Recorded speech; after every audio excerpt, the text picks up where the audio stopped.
വെറും 10 മിനിറ്റ് കൊണ്ട് നല്ല സിമ്പിൾ ആൻഡ് ഹമ്പിൾ ആയിട്ടുള്ള ഒരു കിണ്ണം കാച്ച സാധനം ഉണ്ടാക്കിയല്ലോ. എക്സ്പെൻസ് കുറച്ച് കൂടുതലാണ്, എന്നാലും സാധനം ഉണ്ടാക്കിക്കോളി. എപ്പോഴെങ്കിലും ഉള്ളൂ. ഒരു പാൻ എടുത്ത് ചൂടാക്കി അതിലേക്ക് നെയ്യ് അങ്ങോട്ട് ഒഴിക്കുക. അതിലേക്ക് നേരെ ഒരു 1/2 കപ്പ് പഞ്ചസാര ഇട്ട് ഒന്നങ്ങോട്ട് നന്നായിട്ട് മിക്സ് ആക്കി വീണ്ടും കുറച്ചുകൂടി നെയ്യ് ഒഴിച്ചു. ഇനിയാണ് മക്കൾ ഇതിൽ പ്രധാന കണ്ണി 1 കപ്പ് പാൽപ്പൊടി ഇട്ട് കൊടുക്കുക. പാൽപ്പൊടിയിൽ തൊട്ട് കളിക്കുമ്പോൾ ഒരു കാര്യം പ്രത്യേകം ശ്രദ്ധിക്കുക, വീട്ടിലൊരു യുദ്ധകലം ഉണ്ടാക്കാൻ നിൽക്കരുത്. എന്നിട്ട് ഒരു 1/2 കപ്പ് പാലും കൂടി ഒഴിച്ചു കൊടുക്കുക. സാഫ്രോൺ വീട്ടിലുണ്ടെങ്കിൽ മാത്രം ഇട്ടാൽ മതി. എന്നിട്ട് നന്നായിട്ട് മിക്സ് ചെയ്യണം. അടിയിൽ പിടിക്കാതെ മാക്സിമം ശ്രദ്ധിക്കണം. ചെറിയ ഫ്ലെയിമിൽ മാത്രം തീ ഇടാൻ പാടുള്ളൂ കേട്ടോ, അത് പ്രത്യേകം ശ്രദ്ധിക്കുക. എന്നിട്ട് ഈ രൂപത്തിലായി വരുമ്പോൾ കുറച്ചിങ്ങനെ എടുത്തിട്ട് കൈകൊണ്ട് ഇങ്ങനെ ഉരുട്ടി കൊടുത്തിട്ട് ഈ ഒരു രൂപത്തിൽ ഇങ്ങനെ ആക്കി എടുക്കണം. ഏറ്റവും ലാസ്റ്റ് ആയിട്ട് പിസ്തയോ ബദാമോ മുന്തിരിയൊക്കെ ഉണ്ടെങ്കിൽ നമ്മൾ സെറ്റ് ആക്കി വെച്ച ആ സാധനത്തിന് നടുവിൽ ഇങ്ങനെ കുത്തി കൊടുക്കുക. അങ്ങനെ സാക്ഷാൽ നമ്മുടെ ഹോം മെയ്ഡ് പാൽപേട റെഡി ആയിട്ടുണ്ട്. വളരെ സിമ്പിൾ ആൻഡ് ഹമ്പിൾ പരിപാടിയാണ്, പെട്ടെന്ന് ഉണ്ടാക്കട്ടോ. വേണമെന്നുണ്ടെങ്കിൽ ഒന്നങ്ങോട്ട് ഫ്രിഡ്ജിൽ വെച്ചോളി. നമ്മുടെ പാൽപേട തണുത്തിങ്ങനെ കഴിക്കുമ്പോൾ വേറെ ഫീലാണ്, ഒരു രക്ഷയില്ല, മാറ്റ സാധനം.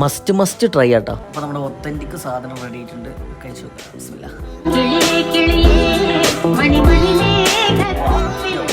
രക്ഷയില്ല കേട്ടോ. പിന്നെ പാലും പഞ്ചസാരയും പാൽപ്പൊടിയൊക്കെ ചേർന്നുള്ള അവസ്ഥ അറിയാലോ, രക്ഷയില്ല. ടിക്കാച്ചി കറുമാണി ജിഞ്ചിനാക്കി ഡേറ്റ് മസ്റ്റ് ട്രൈ ആണ് കേട്ടോ, രക്ഷയില്ല. അപ്പൊ ഉണ്ടാക്കിയിട്ട് ഫീഡ്ബാക്ക് അറിയിക്കാൻ മറക്കില്ല.